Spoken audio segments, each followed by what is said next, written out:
So guys কয়েকদিন আগে আমার চ্যানেলে ফেসবুক রিলেটেড একটা ভিডিও আপলোড করেছিলাম যে how to turn on your follower settings, মানে ফলোয়ার সেটিংসকে কিভাবে অ্যাক্টিভেট করতে হয় ফেসবুকের মধ্যে। তো সেই ভিডিওটা ছাড়ার কয়েকদিন পরে অনেকে কমেন্ট করে জানালো যে ভাই অ্যাকচুয়ালি এটা হচ্ছে না বা আমরা করতে পারছি না। সো তাদের জন্য আজকে এই ভিডিওটি বানালাম, কারণ সেদিন আমি যে সেটিংসটা দেখিয়েছিলাম সেটা আসলে অনেকের ফেসবুক অ্যাকাউন্টে কিংবা যে আপডেট ফেসবুক এসেছে তাদের সেখানে কিন্তু সেসব সেটিংস অন করলেও আসলে আমরা ফলোয়ার সেটিংস দেখতে পাই না। দ্যাট মিনস যে আমাদের ফলোয়ার্স এন্ড পাবলিক কন্টেন্ট যে রয়েছে সেখানে সবকিছু আমরা পাবলিক করে দেওয়া সত্ত্বেও কিন্তু আমাদের ফলোয়ার সেটিংস চালু হচ্ছে না। এর মেইন রিজনটা কি এবং কিভাবে আমরা এটাকে সমাধান করতে পারি এবং কিভাবে আমরা আমাদের ফলোয়ার সেটিংসকে অন করতে পারি সেটা জানার জন্য আজকের ভিডিওটা তোমাদের জন্য।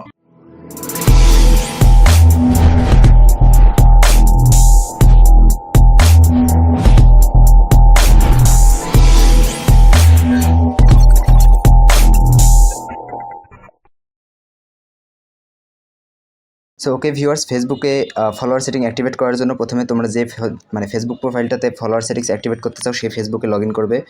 করার পর এখানে তোমরা থ্রি ডট মেনুতে যাবে। যাওয়ার পরে আমি তোমাদেরকে প্রথমে দেখিয়ে দিই যে এখানে আসলে কোনো ধরনের কি চালু রয়েছে। দেখতে পাচ্ছ যে কোনো ধরনের কিছু কিন্তু এখানে চালু নেই, মানে ফলোড বাই কত পিপল, ফলোড বাই সামথিং, এসব কিন্তু কোনো কিছু এখানে লেখা নেই।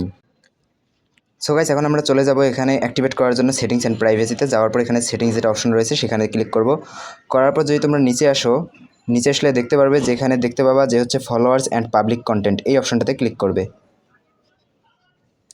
করার পরে এখানে যে ডান দিকের যে অপশনগুলো রয়েছে সবগুলোতে দেখবা যে তোমরা পাবলিক করে দেওয়া আছে কি না। সো আমার এখানে অলরেডি কিন্তু সবগুলো পাবলিক করে দেওয়া আছে। সো আমি আর এখানে কিছু করছি না, কিন্তু তোমরা তোমাদের এখানে পাবলিক করে না দেওয়া না থাকলে সেগুলো পাবলিক করে দেবে। সো এখন চলো আপডেটটা দেখে আসি যে আসলে আমাদের ফেসবুকে যে ফলোয়ার সেটিং সেটা কি অ্যাক্টিভেট হয়েছে কি হয় নাই। সো এখানে যদি দেখো তাহলে দেখবা যে এখনও কিন্তু কোনো ধরনের আপডেট আসেনি। সো এরকম প্রবলেমটাই হয়েছিল তোমাদের সাথে। এই গত ভিডিওটাতে আমি এতটুকু দেখিয়েছিলাম এবং সে সময় আমার প্রোফাইলে অ্যাকচুয়ালি হয়েছিল, বাট তোমাদের হচ্ছে না। তার কারণটা হচ্ছে এখন তোমাদেরকে যে কাজটা করতে হবে সেটা হচ্ছে যে এখানে যে এডিট প্রোফাইল নামে অপশনটা রয়েছে সেই এডিট প্রোফাইলে ক্লিক করবা। করার পর যদি নিচে আসো, নিচে আসলে দেখতে পাবা যে এখানে ডিটেলসের ডান পাশে একটা এডিট বাটন আছে, সেই বাটনে ক্লিক করবা। ক্লিক করার পর এবং নিচে যাবা। নিচে যাওয়ার পর দেখবা যে এখানে ফলোয়ার্স ফলোড বাই 2 পিপল, এখানে কিন্তু প্রত্যেকটাতে দেখো ক্লিক করে দেওয়া আছে। দ্যাট মিনস এগুলো তোমার ফেসবুক প্রোফাইলে শো হবে, বাট ফলোয়ার্সটাতে কিন্তু ক্লিক করে দেওয়া ছিল না, মানে ওটা অ্যাক্টিভ করা ছিল না। সো এখানে আমি ক্লিক করে নিচে যে সেভ বাটনটি রয়েছে সেই সেভ বাটনে ক্লিক করব। ক্লিক করার পর এখন কিন্তু তোমরা এখানে দেখতে পাচ্ছ যে হচ্ছে আমার ফলোয়ার যে সেটিংসটা রয়েছে সেটা কিন্তু অলরেডি চালু হয়ে গেছে, ফলোড বাই 2 পিপল।